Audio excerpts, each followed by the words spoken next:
नहीं था बल्कि अब 2.5 दिन से, और वहीं से होके आ रहा हूँ। अमित शाह ने जो कहा अभी गुजरात के गांवों के बारे में, मैं नेशनल हाईवेज के बाजू में लगे गांव में गया, मैं स्टेट हाईवेज के बाजू में लगे गांव में गया, अंदर तक 30-30, 40-40 किलोमीटर दूर तक के अंदर के गांव में गया, और वहां का सच और जो पिछले 1 साल से बताया जा रहा है गुजरात के डेवलपमेंट का सच, दोनों में जमीन आसमान का अंतर है। सड़कें, मैंने लोगों से पूछा ये कब बनी थी, मोदी जी कह रहे हैं कि हमने 12 साल में गुजरात को इधर से उधर कर दिया है। गुजरात सड़कों में 20-25 सालों से आगे था कनेक्टिविटी में। स्कूल 4 कमरे बन गए हैं, लेकिन क्या 4 कमरों को स्कूल कहते हैं, या वहां पढ़ाने वाले टीचर्स की क्वालिटी, उनकी सुविधाएं, और वहां जो कुछ पढ़ाया जा रहा है और वहां से जो अल्टीमेटली आउटपुट निकलेगा 12 साल के उसके बाद, उसको भी स्कूल कहते हैं। वो भी तो स्कूल है। मैं कई गांवों में गया और मैं नाम लेके बता सकता हूं। आप अहमदाबाद से बाहर निकलिए, महसाणा जिला बहुत नजदीक में है, महसाणा के गांव में गया, मैं कलोल के गांव में गया, कलोल से 20 किलोमीटर दूर के गांव में गया, वहां तक में टॉयलेट्स नहीं है। मैंने पूछा, ये बच्चियां आती हैं, बच्चे आते हैं, 4 कमरे बना के रखे हुए हैं, भैया यहाँ टॉयलेट्स हैं कि नहीं? टॉयलेट्स नहीं है जी। बच्चियां कहां जाती हैं? वैसे ही खुले में जाती हैं। मैंने कहा 15 लेडीज टीचर्स वहां पढ़ा रही हैं।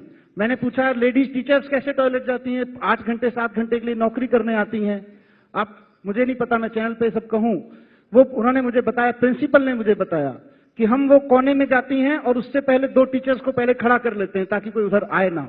ये विकास है। अमित शाह जी, क्या ये हकीकत है गुजरात? 1 मिनट में, अच्छा, और बोल रहे हैं। जो टीचर्स हैं उनसे मैंने बात की तो पता चला कि 5300 रुपए में कॉन्ट्रैक्ट पे टीचर रखे हुए हैं। आप पढ़े लिखे, आप इस देश का भविष्य तैयार कर रहे हैं, सिर्फ गुजरात का नहीं पूरे देश का भविष्य तैयार हो रहा है इन स्कूल्स में। आप 5300 रुपए में एक पढ़े लिखे नौजवान को लाके वहां कॉन्ट्रैक्ट पे 5-5 साल तक उसको 5300 रुपए की नौकरी कराते हो। आप उम्मीद करते हो कि उससे वो भविष्य तैयार करेगा देश का? मैं वाव में एक कॉलेज में गया, बहुत सारे कॉलेजेस में गया, मैं वाव के कॉलेज का आपको बता देता हूं। 618 स्टूडेंट, हायर एजुकेशन के लिए गुजरात सरकार का डेवलपमेंट का सच मैं आपके सामने बताता हूं। 618 स्टूडेंट्स वहां पे कॉलेज में पढ़ते हैं, और वहां पे 2 महीने पहले तक टीचर के नाम पे एक प्रिंसिपल था और कोई नहीं था। वहां के बच्चों ने वहां पे अनशन किया कॉलेज के बाहर बैठ के, तब जाके 2 और टीचर्स की वहां पे भर्ती हुई है। 618 बच्चों को पढ़ाने के लिए 3 टीचर्स हैं। मैंने प्रिंसिपल साहब को सलाम किया, मैंने पूछा आप किस हिम्मत से पढ़ाते हो साहब, किस हिम्मत से पढ़ाते रहे इन बच्चों को? उन्होंने कहा वो सीडीज आती है ना, हम तो सारे क्लासरूम्स में सीडी लगा देते थे। अरे सीडीज से इस देश की हायर एजुकेशन चल रही है क्या?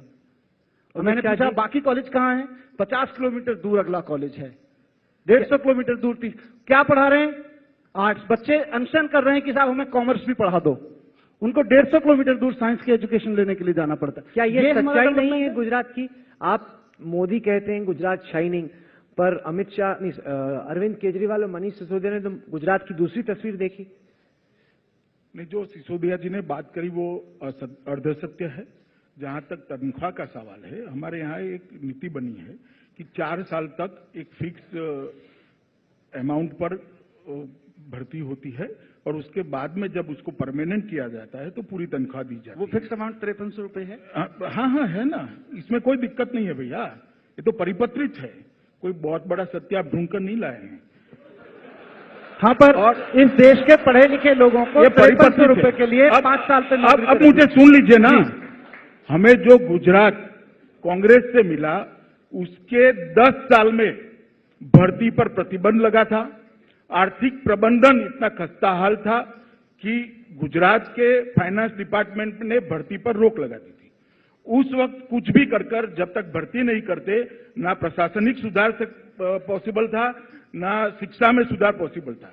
एक पॉलिसी बनाई गई कि किसी भी नए व्यक्ति को, चाहे वो तलाटी हो, शिक्षक हो या कोई और कर्मचारी हो, क्लर्क्स हो, उसको 4 साल तक एक फिक्स तनख्वाह दी जाएगी, और उसके बाद में उसको परमानेंट करने के बाद पूरी तनख्वाह दी जाएगी।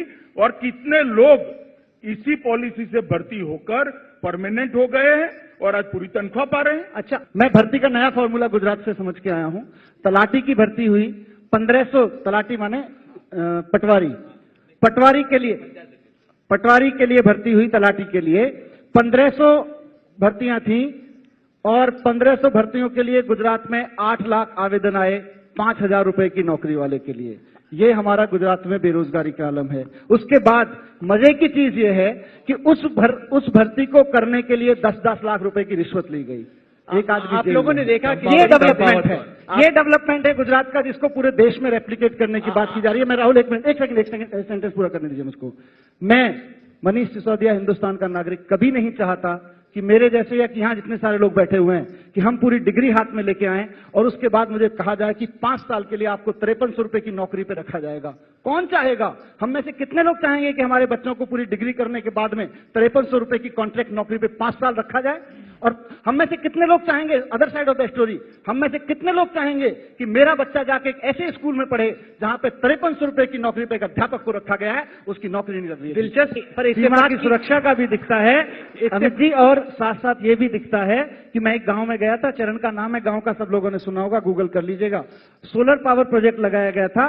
वहां के किसानों से जमीन जब फाइलों में बन गया, माइंड्स में बन गया कि वहां पे एक सोलर पावर का प्रोजेक्ट लगाना है, उसके बाद क्या किया, इससे पहले कि वो स्कीम अनाउंस होती, बीजेपी के नेताओं ने जाके सारी जमीन वहां 50,000 रुपए एकड़ में खरीद ली। और उसके बाद, नहीं एक मिनट पूरा कर दीजिए, 50,000 रुपए एकड़ में खरीद ली और उसके बाद 1 साल के अंदर अंदर वही जमीन बीजेपी के नेताओं से सरकार ने 27 लाख रुपए एकड़ में खरीदी। ये कौन कर रहा है? इसकी चिंता हम ना करें। हम सिर्फ ये कहते रहें कि आप बड़े बड़े भाषण देंगे, पाकिस्तान, चाइना, ये वो, और हम सुनते रहेंगे और हम गुलगुले बजाएंगे। हम तो जी टॉयलेट की बात भी करेंगे, हम किसानों की बात भी करेंगे, हम पटवारी की बात